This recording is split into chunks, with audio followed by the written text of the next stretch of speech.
Bismillahirrahmanirrahim. Assalamualaikum warahmatullahi wabarakatuh. Waalaikumsalam warahmatullahi wabarakatuh. Waalaikumsalam. Apa kabar semuanya, Nak? Alhamdulillah baik, Bi. Alhamdulillah baik. Ridho baik ya. Riyadi juga baik. Ya. Sebelum kita belajar, mari kita berdoa. Semoga pembelajaran ini berhasil dan mudah dipahami dan berguna bagi kita semua. Doa mulai.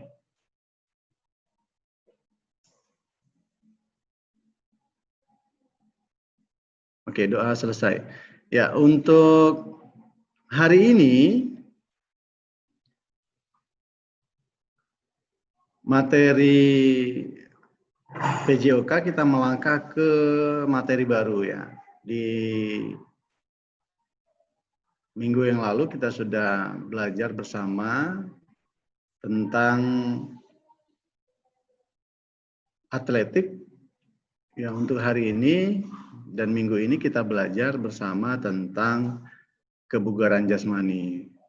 Ya, seperti biasanya kebugaran jasmani kita lakukan bersama praktik ya di sekolah dan ada tesnya juga. Namun untuk saat ini kita tidak bisa lakukan itu, namun kita bisa praktekkan di rumah masing-masing dengan keluarga intinya.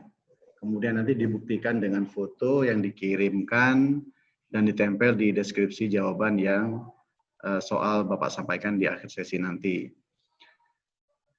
Ya, sebelumnya Bapak akan jelaskan terlebih dahulu indikator untuk pembelajaran kita hari ini.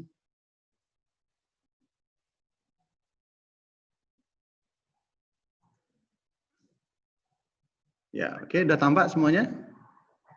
Terlihat? Ridho terlihat? Suaranya mana nih? Ridho, terlihat Ridho?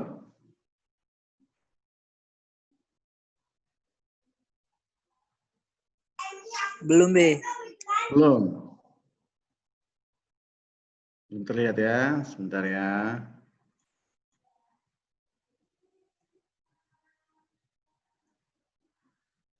Ya. Sudah terlihat? Belum, Bi.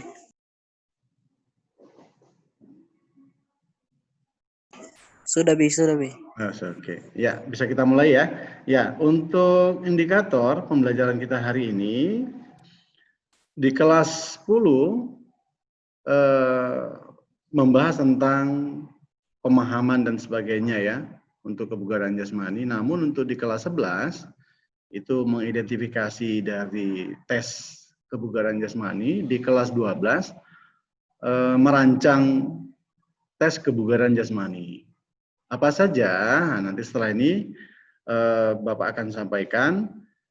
Untuk indikatornya adalah mengidentifikasi gerakan latihan kekuatan otot ya, daya tahan otot, daya tahan jantung dan paru-paru.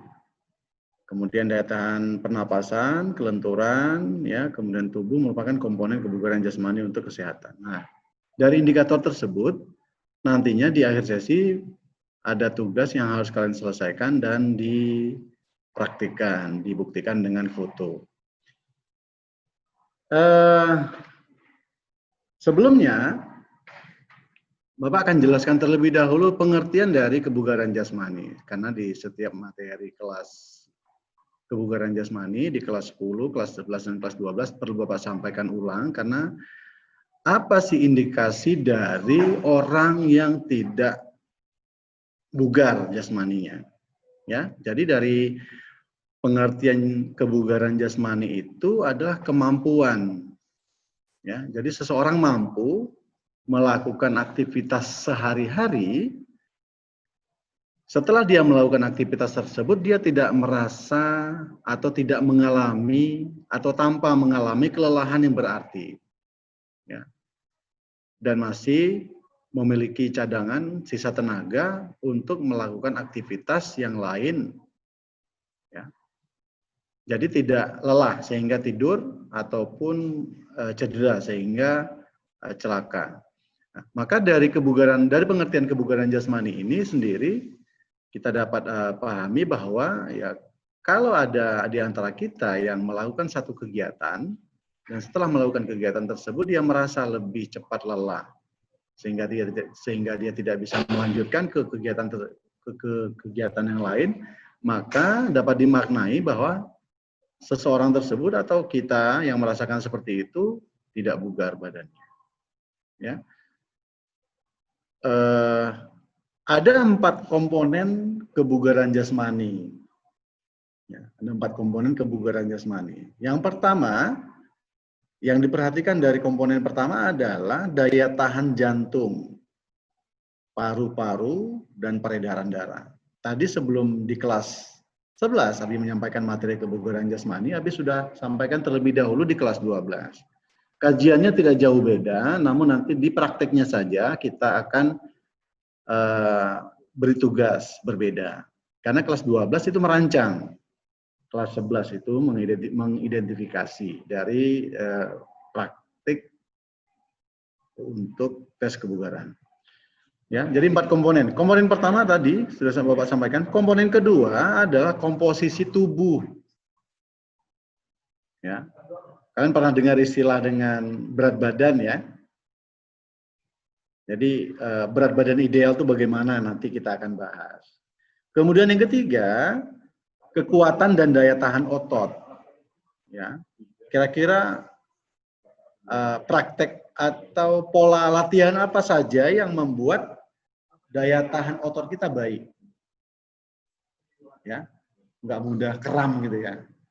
Kemudian yang keempat adalah kelenturan sendi dan otot. Karena kalau di 4 komponen kebugaran jasmani tidak mampu kita lakukan, tidak mampu kita jaga dengan baik, otomatis kita dianggap tidak bugar. Bermasalah di jantung, bermasalah di paru-paru atau peredaran darah, kemudian berat badannya juga tidak ideal, ya, kekuatan ototnya juga dan daya tahan ototnya tidak baik, kemudian juga tidak lentur, ya. Maka kalau 4 komponen yang tidak ada, otomatis kita sudah menjadi orang yang sakit-sakitan atau kebugaran jasmani kita tidak baik. Jadi ini 4 komponen yang perlu dijaga. Apa konsep pengukuran kebugaran jasmani? Ya. Untuk kelas 11, Bapak akan sampaikan dua konsep pengukuran kebugaran jasmani. Ya. Untuk kelas 11.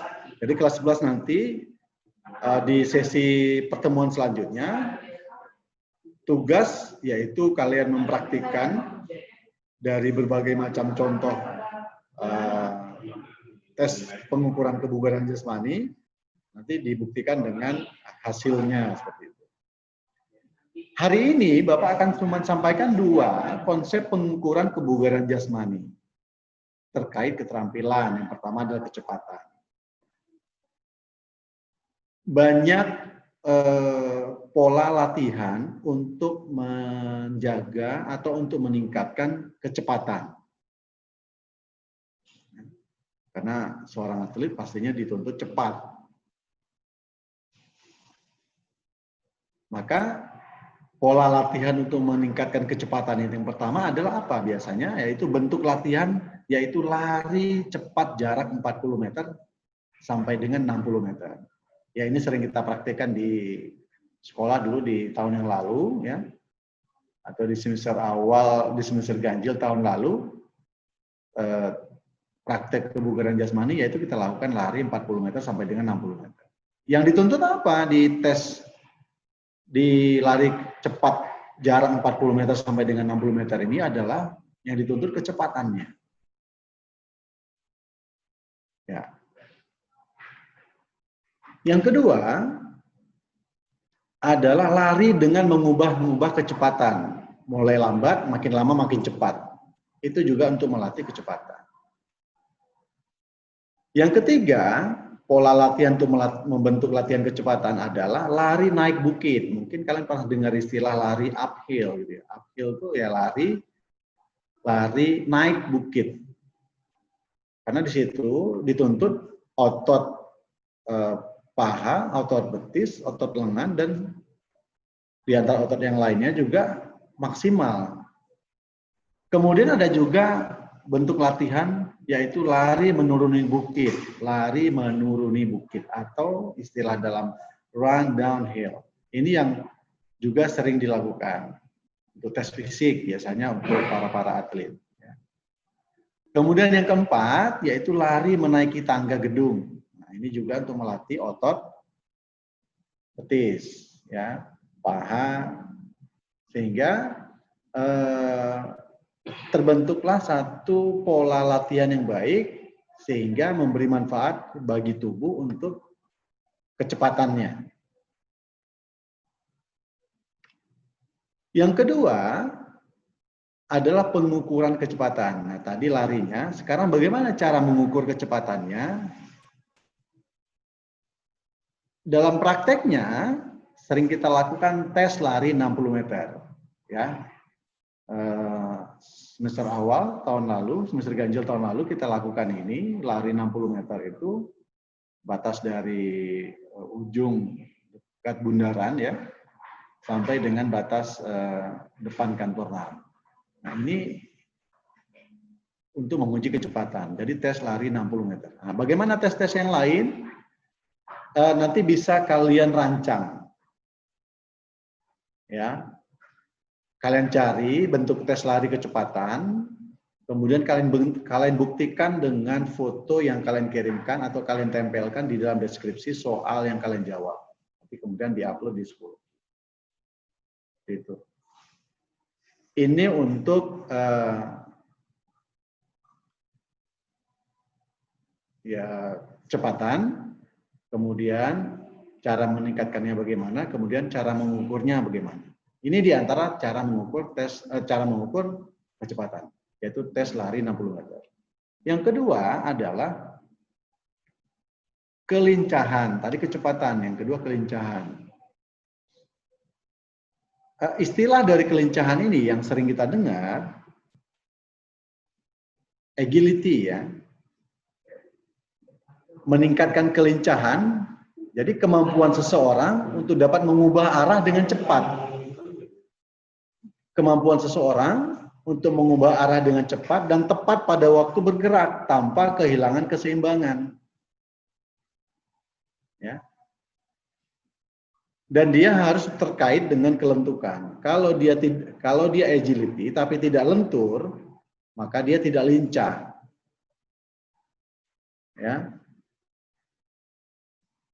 Lincah, tidak lentur, maka dia tidak lincah. Maka kelenturan atau kelentukan harus ada pada konsep kelincahan. Maka tidak kaku. Arti dari agility itu tidak harus kaku. Kalau kaku, tidak pastinya tidak lincah. Maka kelincahan harus terkait juga dengan kelentukan. Jadi sehingga dengan melatih kelincahan ini meningkatkan kemampuan seseorang untuk dapat mengubah arah dengan cepat dan tepat pada waktu bergerak tanpa kehilangan keseimbangan. Bentuk latihannya bagaimana? Seperti yang Bapak tampilkan, untuk membentuk kelincahan atau agility ini, dia pola latihannya pun atau bentuk latihannya pun harus lentur. Ya. Contoh bentuk latihan yang pertama adalah lari bolak-balik atau istilah dari olahraga yang sering kita dengar itu shuttle run. Shuttle run itu artinya lari bolak-balik. Misalkan 5 meter, 5 kali putaran misalkan. Tanpa berhenti, tanpa jatuh, tanpa terjadi kecelakaan. Dia mampu melewati dengan benar dan baik. Kemudian yang kedua, bentuk latihan lari zigzag.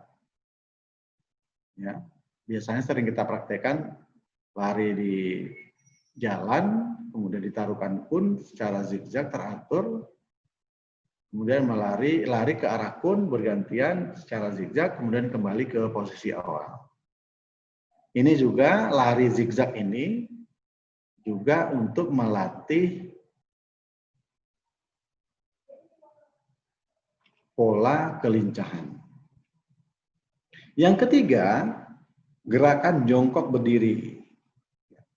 Gerakan jongkok berdiri ini bisa dipraktikkan simple dimanapun saja, di rumah ya, atau di kamar mandi, atau sambil persiapan pemanasan untuk berolahraga. Ini juga untuk melatih kelincahan. Ya, seperti di gambar yang Bapak tampilkan, ini pola untuk melatih kelincahan di antara bentuk ya latihan yang ketiga. Dan yang keempat, yang terakhir adalah cara menghitung komposisi tubuh. Tadi materi ini juga sama Bapak sampaikan di kelas 12, bagaimana cara menghitung komposisi tubuh.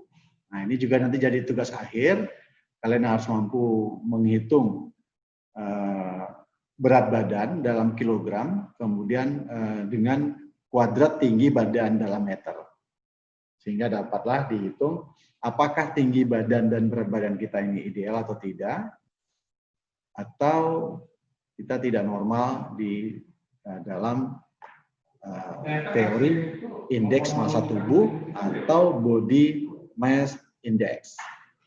Inilah cara menghitung komposisi tubuh yang sering kita kenal, yang sering kita dengar, yaitu IMT dan BMI. Nanti bisa kalian kerjakan di rumah setelah kalian membuat satu pola latihan untuk latihan kecepatan dan latihan kelincahan. Kalian boleh tentukan satu pola latihan kecepatan dan kelincahan selain yang Bapak sebutkan di atas. Ya, boleh misalkan untuk latihan kecepatan bisa dibuat dengan pola latihan yang lain boleh. Jadi kalian cari bentuk pola latihannya, dari kalian buat dua bentuk pola latihan yaitu pola kecepatan dan pola kelincahan. Baru setelah itu kalian cantumkan berat badan ideal kalian setelah dilakukan cara menghitung komposisi tubuh. Ya, ini materi dari kebugaran pertemuan kita minggu ini. Untuk minggu depan kita akan melakukan, Bapak akan sampaikan materi pola latihan apa saja untuk menentukan kecepatan dan kelincahan. Dan bisa saja untuk menentukan keterampilan kecepatan, kelincahan, dan yang lain-lainnya. Jadi hari ini Bapak hanya menjelaskan dua keterampilan terkait pengukuran kebugaran jasmani terkait keterampilan, satu kecepatan dan kedua kelenturan. Dan boleh saja nanti untuk kalian buktikan tugasnya itu dengan selain kecepatan atau kelenturan atau kelincahan. Ya. Dari dua hal yang Bapak sebutkan, yang Bapak jelaskan tadi, dan juga cara menghitung komposisi tubuh, kira-kira ada pertanyaan anak-anak Bapak semuanya?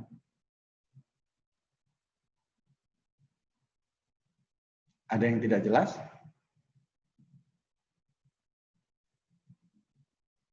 Riyadi, jelas?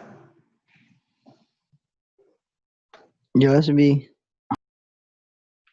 Kira-kira sudah ada bayangan pola latihan apa saja untuk membentuk latihan kelincahan dan kecepatan, atau yang lain mungkin ada dari pola yang kalian buat?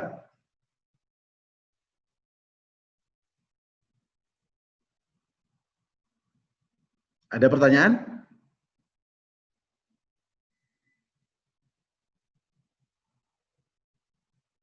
Kalau tidak ada, tadi itu evaluasinya. Kalau tidak ada, Bapak perlu sampaikan sedikit, untuk meningkatkan kecepatan, bisa dicoba dengan lari 40 atau 60 meter.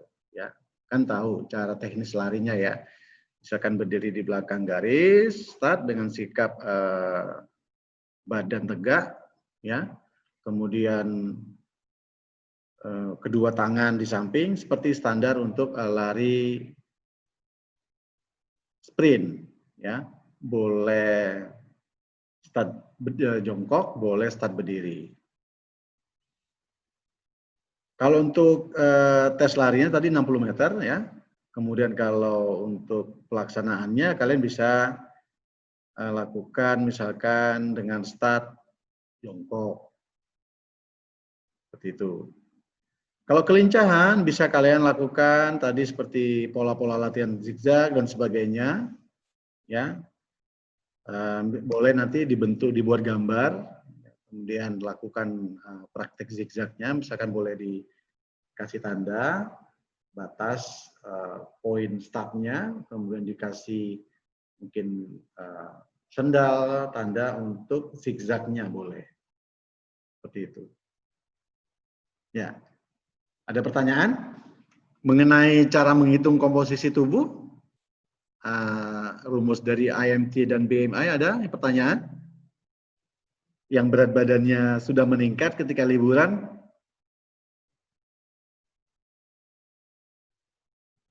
Ada? Selain Riyadi ada pertanyaan?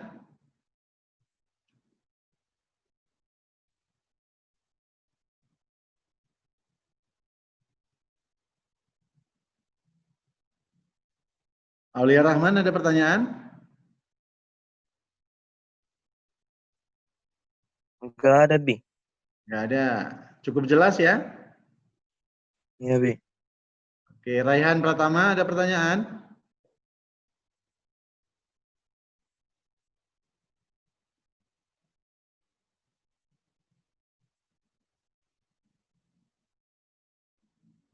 Atika ada pertanyaan? Atika mau ada?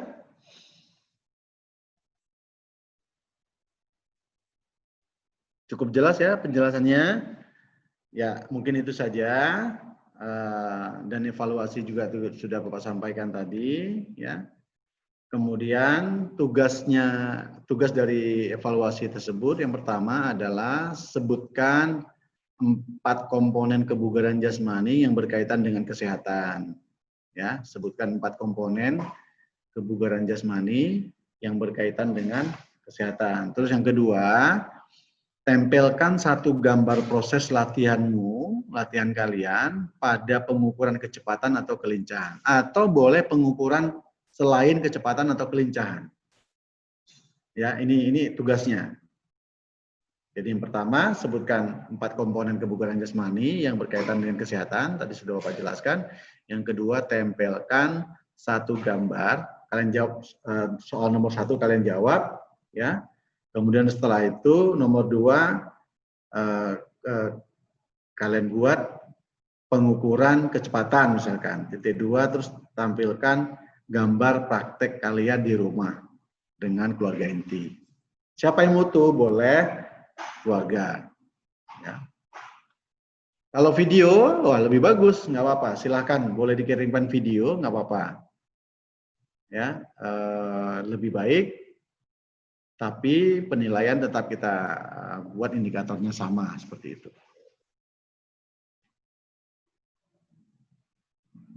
Nah, dari soal evaluasi ada pertanyaan?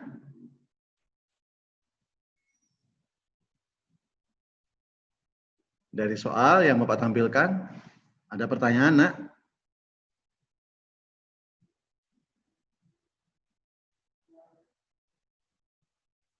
Rehan, mana Rehan? Miranda, mana Miranda? Ya, Bi. Ada pertanyaan? Enggak, Bi. Cukup jelas di soal evaluasi yang Bapak tampilkan? Jelas, Bi. Jelas. Jadi nanti di tugasnya itu diketik ya dalam bentuk file. Kemudian setelah itu di-upload ke psikologi di folder diskusi. Jadi nanti di situ bisa saling bertanya tentang evaluasi dan beberapa pertanyaan-pertanyaan tentang praktek untuk tes pengukuran kecepatan atau kelincahan. Oke, semoga pembelajaran kita hari ini berguna dan dapat bermanfaat bagi kita semua. Semoga kita termasuk orang-orang yang beruntung dan sehat selalu. Mari kita tutup pembelajaran kita hari ini dengan membaca Alhamdulillah. Assalamualaikum warahmatullahi wabarakatuh. Waalaikumsalam warahmatullahi wabarakatuh, Bi. Ya, sama-sama. Waalaikumsalam warahmatullahi wabarakatuh.